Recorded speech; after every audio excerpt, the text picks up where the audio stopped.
Welcome back, everybody. My name is Gecko Lacau, and this is Man Bites Retro. And what we do here, every week there's a new voice that brings forward their favorite person in film history, and we present that voice to you. So please stay tuned for the show.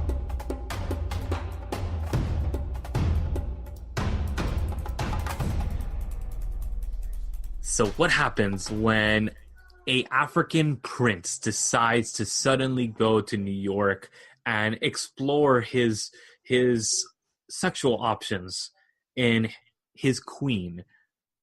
What is this movie? Eddie Murphy at his best, I think, honestly. And this is Coming to America, and this week I actually have the amazing William Phoenix on board to talk about this masterpiece of African American cinema. Hello everybody, and I'm glad that you asked me on this. I didn't even think about it because the moment you told me what movie it was, I jumped all over it. This was like growing up in Europe. The thing with me was like I have a fascination with movies, but growing up in Europe, it was always I grew up on the American actors that my parents knew. And I never really put one and one together unless it was like, for example, Roger Moore playing James Bond. My mom loved Roger Moore. David Niven, Robert Redford. My dad being stereotypical Italian. So it was Ray Liotta. It was Robert De Niro, Al Pacino. Ray Liotta? This was one that we went in, and I think like literally Eddie Murphy was the only one that I really knew, and my dad knew who Arsenio Hall was because of their Arsenio show. Yeah. But now when you go back and you look at the cast, granted, between Arsenio Hall and Eddie Murphy, they are half the cast. Yeah, they are. But and I'm. See, I need to work on this whole not forgetting names, but like remembering names. It's. I swear, it's. Oh, I'm as bad as you, honestly. So it's all good. There's the Soul Glow guy, which later Soul on Glow. find out he was on ER. He had a very good career on ER as well. Yeah. McDowell was also another one that. At the time, no idea who they were, but now it's like, oh, it's that guy. That's cool. Yeah, right. But now we have Eddie Murphy, which if I were to link him now, it'd be like, oh, look, it's Donkey and Mushu. But it was great. It was one of those movies that stood out that I think it was one of the first movies that I could literally, when people are like, oh, what's a movie you can like watch over and over and over and never get bored? This one. This is definitely like you said, Eddie Murphy at his best. One of his best movies. And I mean, this is coming on the coattails of Saturday Night Live. This was in his prime after Saturday Night Live. And I was actually watching like a behind the scenes and kind of like a making of type of documentary. And it was interesting because it was him and Arsenio Hall sat down and they're like, I want to make a movie about dating. And let's do a fish out of water type of movie, and let's try to do something like this. And then the ideas just started flowing, and he's like, African prince comes to America. What city? Obviously New York, can't be LA. And he goes to Queens because he wants to look for his queen. It just writes itself, and it's so beautiful how they bring up everything in the movie, exactly how they came up with the idea. It's brilliant. It's let's not forget also both, and I'm going to do it justice now because this is one of those movies, Coming to America cast, that I mean, obviously Eddie Murphy, Arsenio Hall, Sherry Hadley plays Lisa McDowell. John Amos is Cleo McDowell. Eric LaSalle is Daryl. You have James Earl Jones. I was about to say, I was like, King come on, Jaffe, James Earl Jones. And Madge Sinclair, which then they reunite years later to play what? To play none other than the best Disney animated movie, fight me on this, Lion King, Mufasa and Sarabi. Mufasa.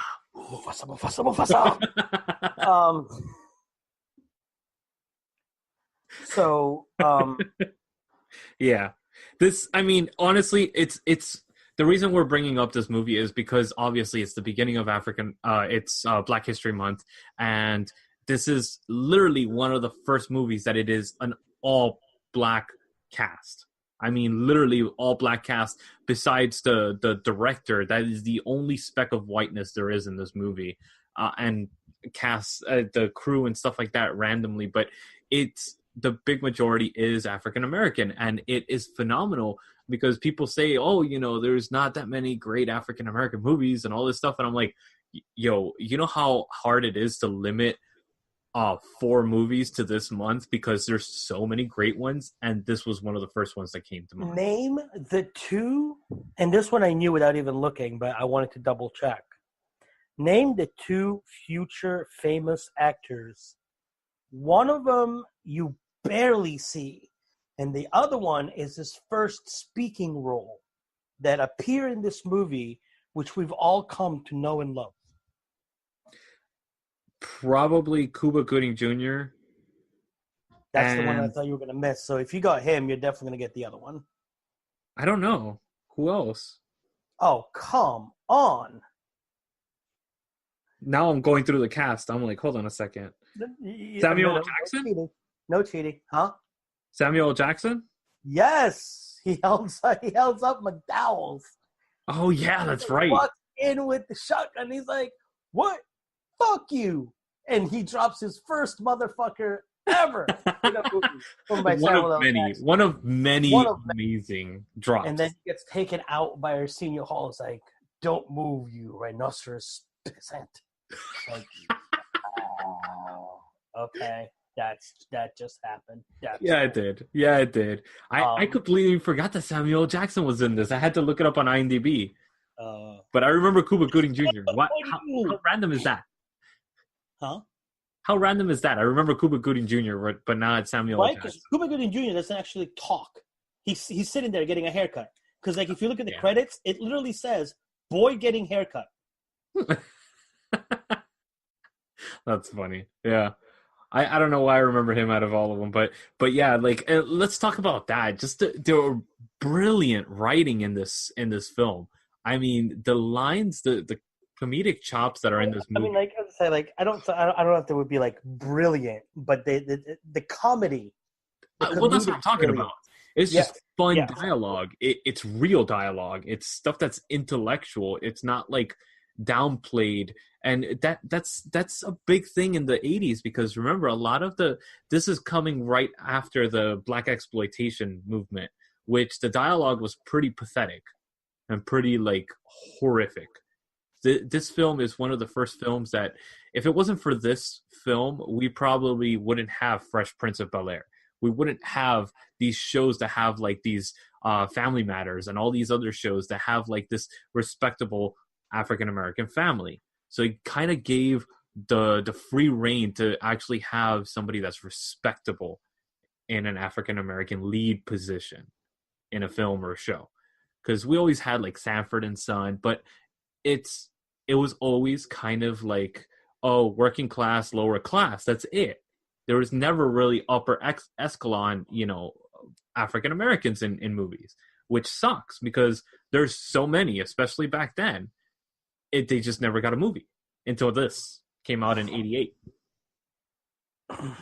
And I can't believe it's 88. This movie's 31. 31 years old. 31 years old. 31. And we still watch it like it's it's one of those. It holds up over and over and over. It still holds up. It still holds up to today's standards. Sexual chocolate. I didn't know that was Eddie Murphy. Yes. I did not know that was Eddie Murphy. I was like, say what? No way. But yeah, Mhm.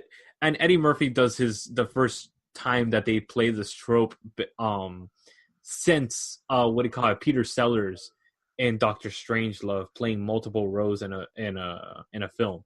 And that just it really blows my mind how many roles he plays, and it kind of set the pace for his other films that he's done in the future after that. Because Yeah, it was kind of a I don't know. it was a It game was changer. great. Don't get me wrong, and I'm not taking away from it at all. But then he started realizing that he does really good doing multiple roles, and then it's like almost I feel like he took it to the extreme after a while. Uh, and again, this is my personal opinion. I'm not saying that it's the case. I'm not saying that it's true. It's just as a moviegoer, as a fan of Eddie Murphy, he did Doctor Doolittle, which Yeah, he had like the different roles. Hercules, Hercules, Hercules, yeah. and then he was like, oh, let me do more and more and more and more, and then he just like almost what was that movie that he did where he was like he played like a skinny nerd and his significant other, which is still him in a fat suit. I don't know. It was like Not I don't sure. know. I felt like he kind of like with Martin Lawrence when he did Big Mama's House. First Big Mama's House was great, and then they did like one or two more, and it was like there's really no need for this. Like Yeah, it's it's just going over the top great, now. but when you do it, kind of like Medea, and Medea is the new kind of like Eddie Murphy, where it's like, oh, this makes people laugh, so I'm going Yeah, to but let's use be real. it. Like, Medea is nowhere near as good as Eddie Murphy in no, his prime. it's not. It was But Norbert, by the way. it's huh? Norbert is the name of it. Norbert. Oh my God, Norbert was one of the first. Was along the lines of movies which started tanking because it almost felt like It was pushed comedy. he was He always was trying reinventing to push himself. his comedy too much on people, and it was kind of like, all right, Exactly. no, that's not funny. He was always reinventing himself. He was always coming up with something new, something fresh. And then by the time Norbert rolled around, we already had two Doctor Doolittles. We had, I think, like he had made an entire movie just with the Doolittles family, and people got tired of it. And then, Oh yeah, you they know, did. the Of whole course we fun. did. But this will never take away from Ever. his great movies like this one that we're talking about, and to this day a pop culture sensation to where They're planning to and make a second one now out of how many 31 years later, and it's no, let it go, I and I agree. never I felt agree frozen. with you. But I mean, if they can give it a very good storyline and they bring back, I know that him and Arsenio have said that they're coming back, but if they can bring back as much of the original cast as they can, I I don't see think the that point in it. What are they gonna do that's gonna, unless it's what do you call it, Eddie Murphy's son coming to son or America. daughter and I don't know.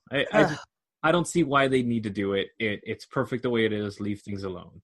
There's no need. and the Easter egg in this movie before Easter eggs were Easter eggs. Yes. When Trading place. the nod, if you want to call it, to Trading Places, Yep. where another great, sorry, like Eddie Murphy and Dan Aykroyd movie Yes, it with is. the money to the homeless people, and it's like it's the brothers, and they're like, "We're back," and it's like, see, that's the thing. I had not seen Trading Places before I saw this movie, so that scene made absolutely no sense to me. None I whatsoever. I saw Then Trading Places after I first. saw Trading Places, I'm like, oh, but it did not occur to me Yeah. till after I saw Trading Places, and then happened to be watching Coming to America again, which then I was like, oh, That makes sense now. yes, Yeah. Yeah. yes. That's just the fun part of this movie. There's so many different weird little things, little nods, and little hints, and it, it's comedy writing when comedy writing was really well done, and it was done for fun, for shits and giggles.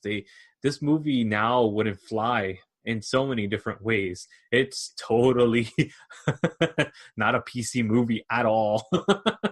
There's No, not at all. parts you watch and you're like, ooh, that's a stinger. Like, not at all. That would have sparked like about 12, 13 harassment suits right there. Christ, like the PC level on it. Which, I mean, the comedy is just fun though. It's you can't take things like this serious back then, and it's a completely different era, and you have to look at it. It's like watching a movie in the 50s and expecting them to be, portraying people in a certain light and all that stuff. It's like, no, you can't do that. It's going to take away from the movie if you do that. But Coming to America, even then, it still holds up. The comedy still holds up.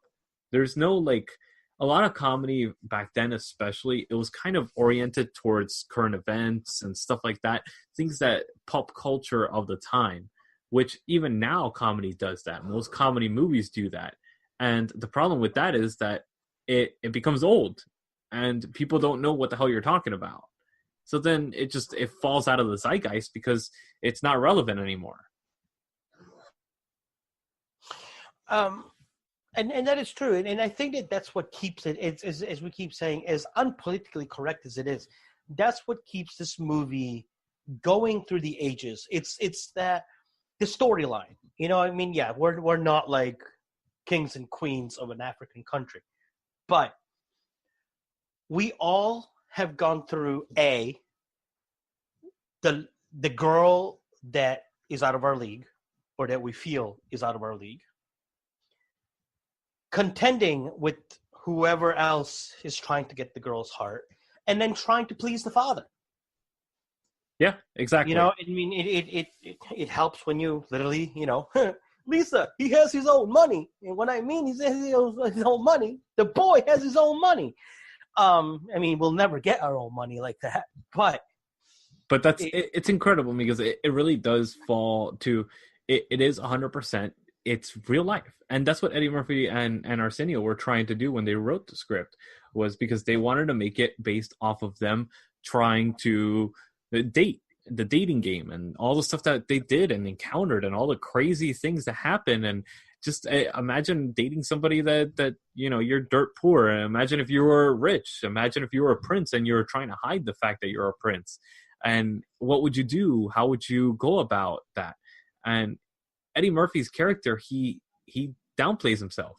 He goes into a regular role. He doesn't really, he plays the oddball, but aren't we all oddballs? And that's the great thing that people identify with in this movie, is that it's the main character, the main person in this film is an oddball, and he's a prince, but he doesn't want to admit that he's a prince to everybody that's in America.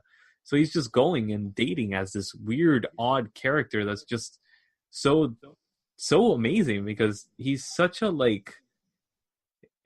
down to earth and down to the people level type of person. If you think about it, he's kind of chill. He's kind of like, why are you going to do that? Why are you going to harm somebody? I don't understand. Why would you harm somebody? And he kind of plays that charming, like awesome person that just wants to live life and let others live their own life. And that's what we all want to do. And then the fact that somebody is what do you call it, portraying this role in this character, going against the normal type, is just fantastic. It's just great. And I mean, and one of the reasons why I like this movie too is because on a very personal level, which may not apply to everybody that was actually in America watching this movie, is, as some of you know, and some of you may not know, I was not born in America. I was born in South America. I was raised in Europe. So I found myself liking this movie from the point of view as an immigrant. as somebody that, while I'm trying to get the girl, while I'm trying to battle all these odds, I'm also battling the language barrier. I'm also battling the difference in cultures, the difference in customs and sayings and in everything else, which Eddie and also Semi find themselves, because I didn't know anything. I had no idea what football, like I knew what football was, and not soccer, but like American football. Yeah. And as funny as that scene is, where he's like talking about, oh, it was this great contest between the Giants of New York and whatever other team he's talking about. I think it was like the Packers of Green Bay, and they kicked this, oval ball through. I mean, it's not like I didn't know it to that So point. I knew, but still, like, I had no fucking idea what hockey was. No idea. Do you know how I discovered hockey? The Mighty fucking Ducks. That's how I discovered hockey. That movie, and the reason why I am a Ducks fan, other than being a Bruins fan, but one of the main reasons why I am an Anaheim Ducks fan is because the Mighty Ducks is what introduced me to the wonderful love of hockey. And I had no idea what that was. In Europe, I was raised and I played, some soccer, but judo, fencing, piano, singing lessons, all these sports that we don't necessarily are not like mainstream here. And then I came over here, like basketball, like, I shot a ball in a hoop. We don't, the parks in Europe, I don't know about now, but up until 1993, didn't have basketball courts. You had half a court made on concrete with a hoop that was maybe like 6 feet off the ground, because I was, shorter than I am now. And that was your basketball court. That was it. Like, 'cause everything else was more about playgrounds. So when we moved here, and where the parks are like, where are the playgrounds? We get like this itty bitty little thing, and then we got like 6 basketball courts. It's like, what the hell? But anyway, I'm sorry, I digress. Yes, why did this movie resound to me? Why did I really find myself in this movie? Was because of everything that we just discussed, but especially the culture shock of coming from a different country and adjusting because life doesn't stop. Life doesn't stop and be like, oh, okay, we'll wait for you to catch up and learn all. No, you got to learn as you go. And if you don't, you get buried behind. So another reason why I personally love this movie is for that aspect alone. Yeah, I agree with you, and I'm glad that you brought that point up as well, because there's a very underlying factor about this, that it is the what do you call it, the immigration factor of it, and how this person brings in this.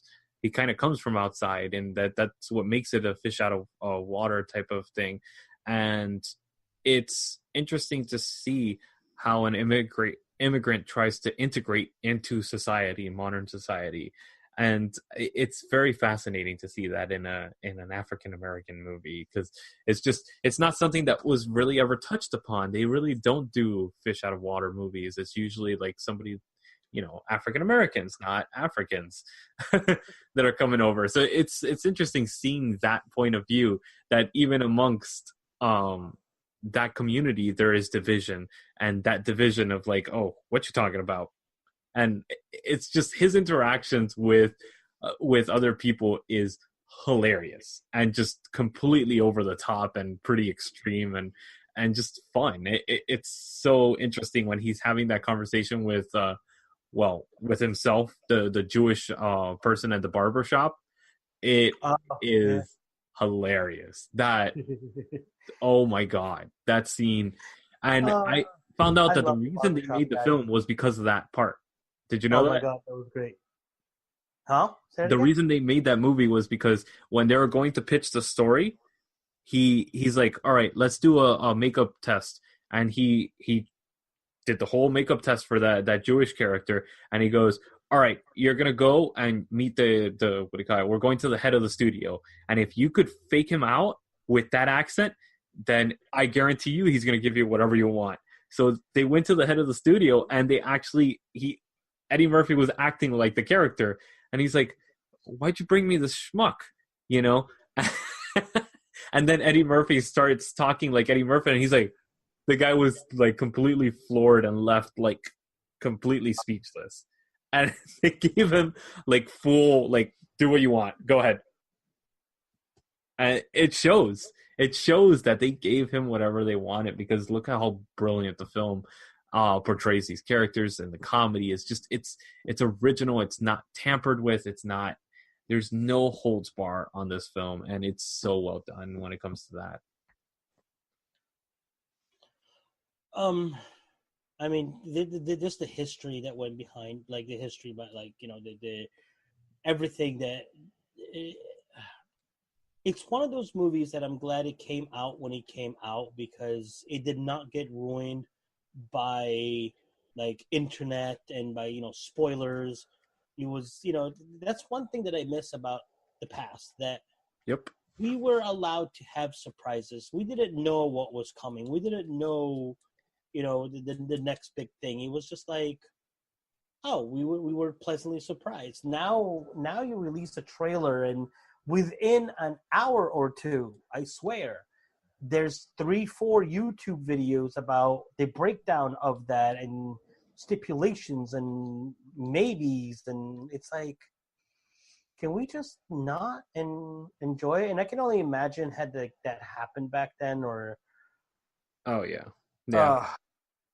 And I'm hoping that now that you said they're making a sequel, great, let the sequel happen. Let what I mean, like let the trailers come out. Don't try to say, oh well, it could be this, it could be that. Just let us enjoy it like we all first enjoyed it, and go into this thing completely blind, because that makes movies more enjoyable, at least to me anyway. Yeah, I agree. I agree. I try to go into movies without watching the trailers, and that's why I watch some real garbage sometimes. But let me tell you, I've found some amazing gems, and some of those we're going to be bringing up in this month. The next one that we're going to be reviewing is actually Beast of the Southern Wild, which Ooh. if you've never seen that, that is a phenomenal movie, and it has one of the best child actors I've ever seen.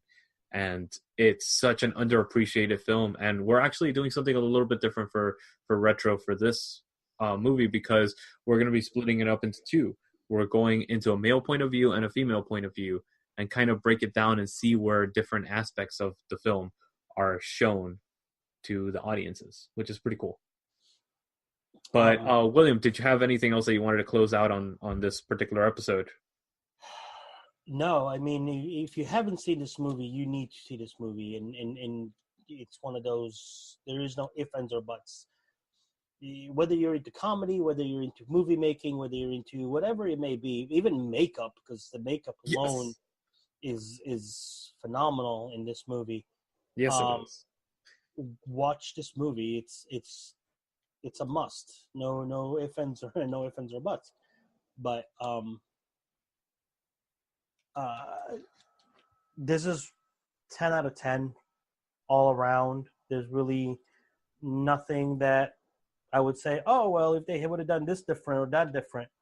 No, it's just perfect the way it is. Even like this movie was doing things that before its time. Like there's the Easter egg, like we talked about, and I just thought about it. Like there's a mid-credit scene with the Jewish guy and the soup.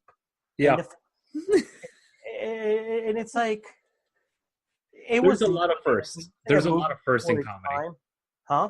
There's a lot of firsts in comedy in this movie. Yes, 100%. There really is, and it makes no apologies for being as politically correct as it is, and I'm okay with that.